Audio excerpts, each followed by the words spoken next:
お疲れ様です。お疲れ様です。戦前の帝国陸軍ってすごい大きな組織の連合体だったんだけど、陸軍内でも特に力の強い組織ってどこだったと思う？参謀本部作戦か。命令を聞かないという意味で特殊な強さがあるのは関東軍かな。陸軍三艦がと言われる三大組織のうち、参謀本部は傭兵を司り、教育総監部は教育を司ったが、これら二つの機関を、その権限を持って時には籠絡し時には抑え込んだ艦長があった。陸軍三長官の参謀総長と教育総監以外だと、あそこだね。陸軍大臣をトップにいただく陸軍省だ。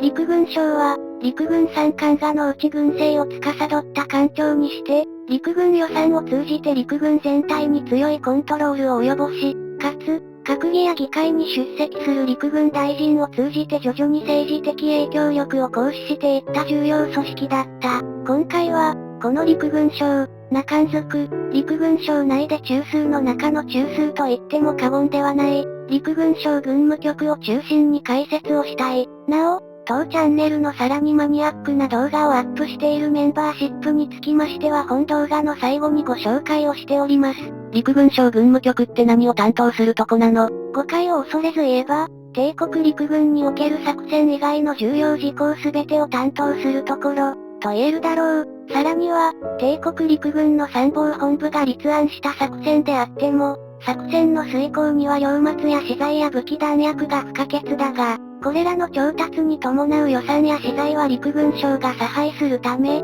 この予算や資材の差配を通じて、陸軍省軍務局は本来は担当業務ではない作戦にも介入することが可能だった。さらに、陸軍省軍務局は、226事件以降、より重要な役割も担うこととなる。より重要な役割って何？政治介入だ。穏当ではない表現だが、明治憲法に基づく統帥権の独立や軍部大臣現役部管制により、軍部は政治から介入される事態を徹底して予防してきた。しかし、逆にだが、軍部が政治に介入するにあたっては強力な制度的障壁がなく、226事件を契機に、陸軍省軍務局による政治介入は組織性を増して展開されるようになった。なんで226事件が契機になったの？青年将校らが部隊を率いて決起に及び、政府要人を殺害して首都の一部を占拠するという一大事件が226事件だが、これにより、本来ならそのような事件を起こしてしまった青年将校らの属する帝国陸軍が責められるべきところ、国内では再び226事件のような暴発が起きるのではないかという恐怖心が生じて、逆に帝国陸軍の発言力が強まり、政治に介入できる影響力が増大したという事情がある。これに加えて、帝国陸軍は事件を実機した青年将校らよりだった行動派を人事で一掃し、今後このような暴発が起きることを防ぐ目的で、陸軍が政治に関わる窓口を一本化し、青年将校らを政治から遠ざける措置を取った。この一本化された窓口を陸軍省軍務局が担い、陸軍大臣、陸軍次官、そして軍務局長率いる軍務局スタッフが、制度上政治に関わることのできる唯一の陸軍軍人集団として改めて位置づけられた。厳密に言うと政治に関わることができるのは陸軍大臣だけなんだけど、陸将個人ではできない仕事だから、必然的にそのスタッフも関わるという構図だ。この整理により、陸軍省軍務局という組織をもって、むしろ陸軍が政治介入を強めるという、皮肉な結果となった。軍務局長は、いわば陸軍大臣の政務参謀長として、閣議や上層を通じて政治的影響力を行使する陸軍大臣を補佐し、というか陸将によっては操って、政治介入という新しい分野に突き進んでいく。統帥権独立で政治は軍部に介入できないのはわかるけど、軍人は自由に政治に介入できたの？軍人単位で言うと、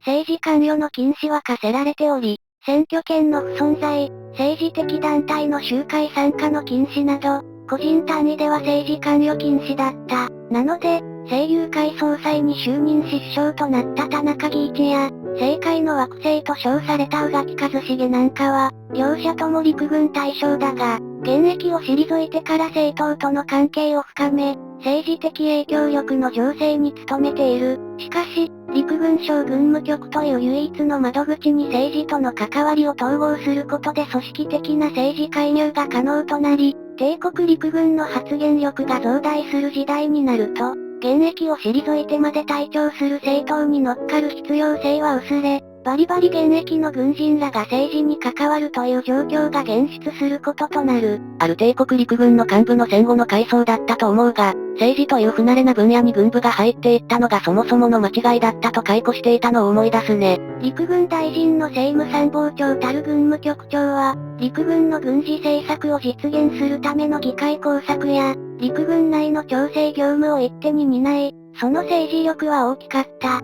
軍務局長で有名な人物といえば、永田鉄山だろう。軍務局長在任中に白昼堂々暗殺されたという。統制派と行動派の緊張が頂点に達していた時期であり、統制派の領袖と目された永田鉄山は、軍務局長の強大な権限ゆえに怨恨を買いやすい立場にいたと言えるかもしれないね。しかし、この軍務局長というのは広範な業務を担い、かつ、陸軍省の対外的な業務にも陸軍大臣と共に当たるポストだったため、派手な上に超絶忙しいという側面があった。そこで重要になるのが、軍務局長の統括する軍務局内の部署である軍事課を率いる軍事課長だ。陸軍省軍務局軍事課って全部に軍の字が入るいかにも軍部のポストだけど、何をするとこなの？軍事課は軍務局内の筆頭課であり、軍事一般の枢要勤務、陸軍に関係する法案や規則の審議立案、国防政策、その他軍事に関係する重要事項を担当するという、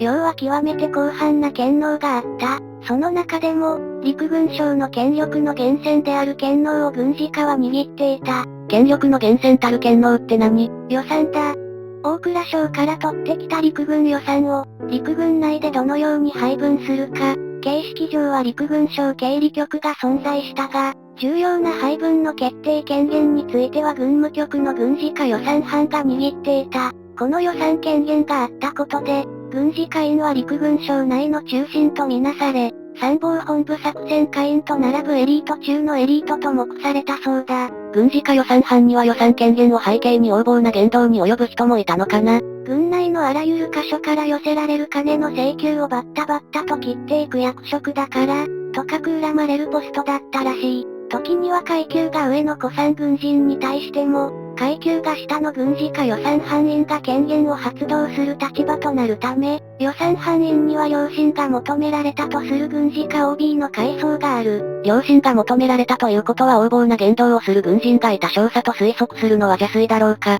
大規模な陸軍予算の配分だけでなく、軍務局は他にも重要な統制権限を駆使して陸軍全体をコントロールしていた。重要な統制権限とは、機密費のコントロールだ。当時の陸軍の機密費は会計検査院の検査をパスできる代物で、謀略工作や駐在武官の情報収集活動費用などに使用された。軍務局は機密費を提供する代わりに、当該提供を受けた部署に対して軍務局の指示に従わせるなどの工夫を駆使して、陸軍全体の統制や調整を試みたそうだ。軍務局は大きな組織だったの？制度的な変遷があるんだが、満州事変後の軍務局は多忙を極めすぎて業務も複雑化する一方だったので、兵務課、帳簿課、防備課、馬政課を軍務局から分離させ、軍務局は軍事課と軍務課で構成される少数精鋭の体制となった。分離された課の中でさ、兵務課って以来抽象的な名前だけど何をするとこなの？兵務課は後年の陸軍省兵務局の前身であり、軍機や風機の監督を担う部署だった。関東エリアで憲兵隊長を務めていた憲兵将校の回顧録を読むと、憲兵隊長がちょくちょく陸軍省を訪れて、兵務局の防衛課長と懇談するシーンが出てくるから、兵務局は主に憲兵周りの担当といえばわかりやすいかもしれないね。軍務局長だった永田鉄山の暗殺事件を考慮すると、軍務局が憲兵を握っておいた方がいいんじゃないかとも思うんだけど、あえて分離させたの？この分離は226事件の反省もあって、軍務局長がいろんな業務を抱え込みすぎて重要な職務に集中することができず、陸軍に蔓延していた下克上の風潮に対処するのが遅れてしまい、これが226事件弱気の一因になったのではないかという反省があったそうで、軍務局長は本当に大事なことに専念できるよう、雑務から解放する目的で、兵務課や馬政課を分離したという側面もあるそうだ。軍務局長が集中すべき本当に大事なことって何？政治介入だったかもしれないね。そんなこんなで陸軍省軍務局は、軍事課と軍務課を要する少数精鋭の簡素な組織体となった。軍事課と軍務課ってもはやどう違うのかわからない名称だけど、どう違うの？軍事課は陸軍予算の統制や一般陸軍軍政、軍務課は帝国議会との交渉や国防政策等を担当すると整理された。つまり新設された軍務課は対外交渉を担う部署と言える。帝国議会との交渉って何をするの？当時は議会に政府委員といって、大臣に代わって議員からの質問に答弁する役職があった。この政府委員は戦後も長く残っていたが、確か時事連立政権の時に廃止されたと記憶する。軍務局軍務課は、陸軍の政府委員として議会で答弁したり、想定問答集を練ったりして議会対応に当たったそうだ。今の霞が関の国会対応の大変さを報道で見るけど、それに近いものがあったのかもしれないね。軍事課と軍務課に整理されたことで、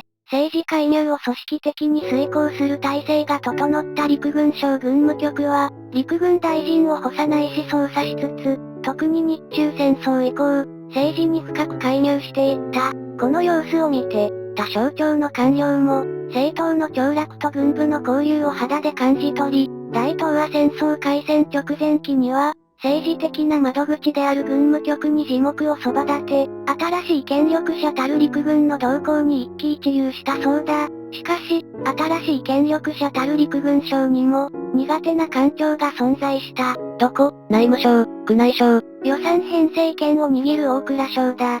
軍務局の軍事課予算班が予算を通じて陸軍全体に睨みを利かせるとは言っても、その原資は大蔵省から取ってくる必要があるため、毎年の予算編成における大蔵省との折衝に、軍事課予算班は精魂を傾けた。陸軍省には経理局があるのになんで軍務局の軍事課が予算折衝をするの？経理局と軍務局の予算をめぐる関係は不思議かつややこしい。経理局は、陸軍予算の編成、議会対応、予算執行、決算を担任するとされ、文字だけ見ると軍務局の担任と被る様相なんだが、実質的には、軍務局との縄張り整理がなされていた。どういう風に住み分けたの？予算の決定と執行で住み分けていた。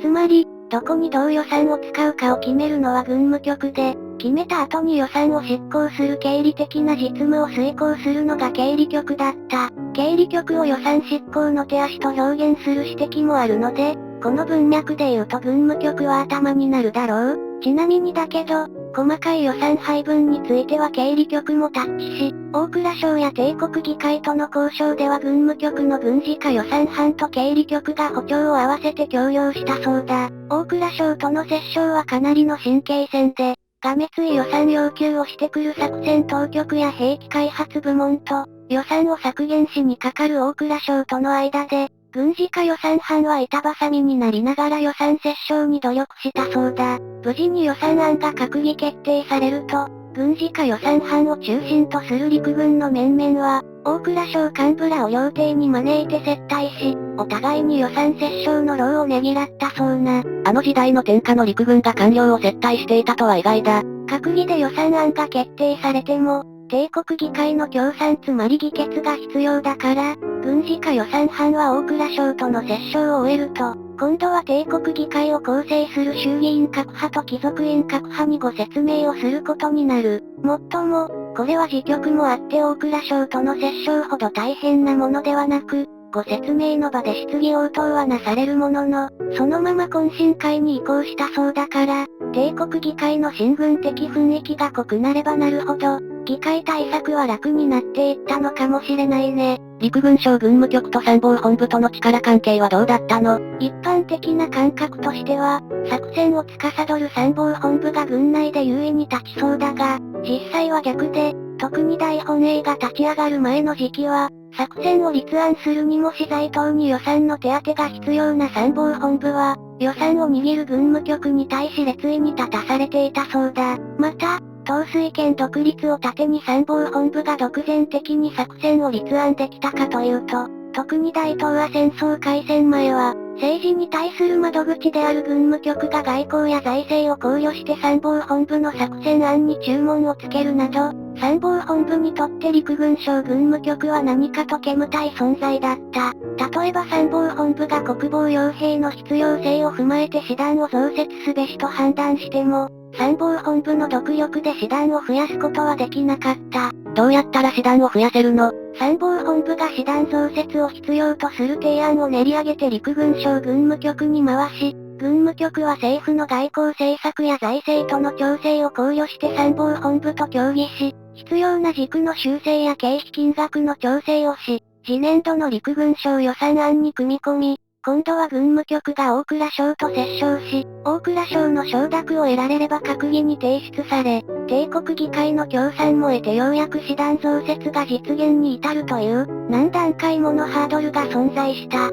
そして、これらのハードルすべてにおいて汗をかくのは軍務局軍事課予算班であり、参謀本部としても軍事課予算班を頼らざるを得ない構造だった。統帥体験の下にある参謀本部も金には勝てないね。この構造は陸軍内での権力構想にも影響してて、参謀本部代表として陸軍省軍務局と折衝するのは参謀本部総務部なんだけど、参謀本部の面々としてはこの総務部に OK をもらって軍務局と折衝してもらわないことには予算が取れないので、必然的に総務部が参謀本部の中で権力を持つようになったそうだ。これが、本来は参謀本部の中枢たる作戦部と、予算折衝を背景に権力を持つ総務部との派閥構想となり、主に作戦部系統に行動派、総務部系統に統制派という従来の派閥構想も複雑に絡んで、激しい権力闘争が展開された。また、予算折衝をめぐる参謀本部の悲哀としては、大東亜戦争時の有名なエピソードとして、ガダルカナル島の戦いが挙げられるだろう。ガダルカナル島をめぐる日米の攻防戦が、双方の物資を無限に飲み込む泥沼の戦いになると、参謀本部はガダルカナル島を何としても奪回すべく、大量の船舶を使用しての兵力輸送を前提にした作戦を立案した。この時に、参謀本部に立ちはだかったのが陸軍省だった。予算配分や物資動員を担任する陸軍省は、大量の船舶使用は国内での物資輸送に与える影響が大きいため、参謀本部の要請する量の半分以上を却下した。これに激高した参謀本部の田中作戦部長は、とんでもない行動に出る。どんな行動に出たの？総理大臣兼陸軍大臣だった東条英機のところに怒鳴り込み、同人を免罵したんだ。田中作戦部長はもともと劇場型の軍人だったこともあってそういった行為に走った側面もあるが、統帥権独立によって統帥をする参謀本部であっても、陸軍省の権限には逆らえなかった事情を伝えるところだ。その他にも、兵器局や航空総監部からの専門技術的な予算要求に対し、軍務局は容赦なく査定を行い、バッサリ予算を削ることもあったそうだ。野戦銃砲とか機関銃とか戦闘機とか専門家にしかわからなさそうな項目に関する予算要求をどうやって査定したの？軍務局軍事課に長らく務めた、終戦時の陸軍大佐である西浦大佐は、この予算査定のコツを後輩に指導している。西浦大佐曰く、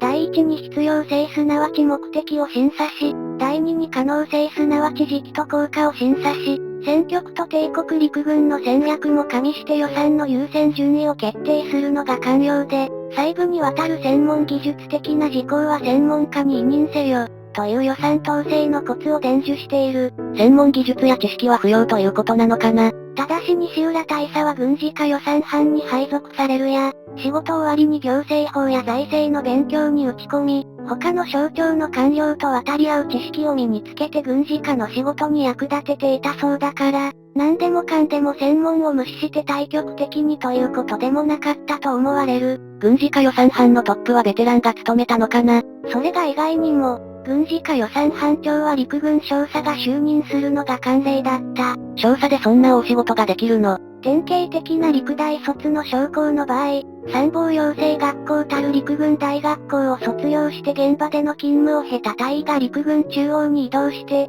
ちょうど仕事を覚えて油が乗ってくる時期に陸軍少佐となる。したがって、ここは帝国陸軍らしいところなんだが、陸軍大臣や局長らは行政的な実務を把握していない人が多いから、実務を精力的にこなせる陸軍少佐たる軍事課予算班長が、実質的に切り盛りして予算班の業務を遂行したそうだ。ある軍事課予算班長の回想では、陸軍少佐である班長の起案は、軍事課長、軍務局長、陸軍次官、陸軍大臣の決裁をほぼフリーパスで通過するのが通常だったそうだ。切れ者だった軍務局長の永田鉄山がたまに理由を深掘りして聞いてくる程度だったらしいね。でもさ、軍の作戦って高度の機密情報だからさ、作戦を所管しない陸軍省の軍事課予算班長が、大蔵省に対して作戦に要する予算の必要性をどうやって説明したの？ここは軍事課予算班の辛いところで、参謀本部は作戦情報に関して陸軍省といえど伝えられない情報もあるから、軍事課予算班にとっては作戦の全体像や詳細が不明なところ、大蔵省から予算を分取るには合理的な説明を要するため作戦の全体像や詳細に関する情報が必要という、ジレンマにしばしば陥っていた。どうやって大蔵省に説明したの？手をこまねいて予算を逃すわけにはいかないので、軍事課予算班は参謀本部作戦課の参謀と面談をし、あくまで一般的なお話を聞いて、そのお話をもとに、軍人としての知識と経験もフル活用して、大蔵省に説明するための作戦説明文書をなんとかこしらえたようだ。こういった軍事課予算班の涙ぐましい努力により、陸軍は予算を勝ち取り、戦争を遂行していった。さて、陸軍省軍務局の解説をしてきたが、大日本帝国陸軍の軍人を中心にした本チャンネルのメンバーシップのご紹介です。メンバーシップって何を得られるの？画面にあるバッジの使用、メンバー限定の動画が視聴できるなどの特典があります。動画はアップ主が一般公開を躊躇するマニアックなものを今後もアップしていく予定です。ちなみに、最近メンバー限定にアップしている動画は、電撃陸軍大臣と呼ばれた男、東条英機、商社マンになった大本営参謀、瀬島雄三、大日本帝国海軍、大陸渡洋爆撃作戦、戦時下の支配関係、軍部と官僚の攻防、東条英機、派閥構想編、鈴木貫太郎、魚雷の攻防日清戦争編、東条英機、左遷編、軍事参議院、天皇の軍事顧問集団、笑顔の軍人宰相桂太郎、などです。直近の東条英機陸軍大臣編の動画では、関東軍憲兵隊司令官としての東条英機の仕事ぶり、関東軍内での東条英機と石原幹事の対立、陸軍航空を司る航空総監に就任した東条英機の辣腕ぶり、陸軍大臣に就任して陸軍省内で剛腕大臣として活躍する東条英機の解説となっております。詳しくは画面下の概要欄にあるメンバーになるというボタンを押しますと詳しい紹介動画を見ることができます。ちなみにボタンを押してもすぐメンバーに申し込むことにはならず、紹介動画が流れるのみですのでご安心ください。また、概要欄の URL をクリックしても紹介動画を見ることができます。ここまで見てくれた人、ありがとう。秋田号を引き続きご愛顧ください。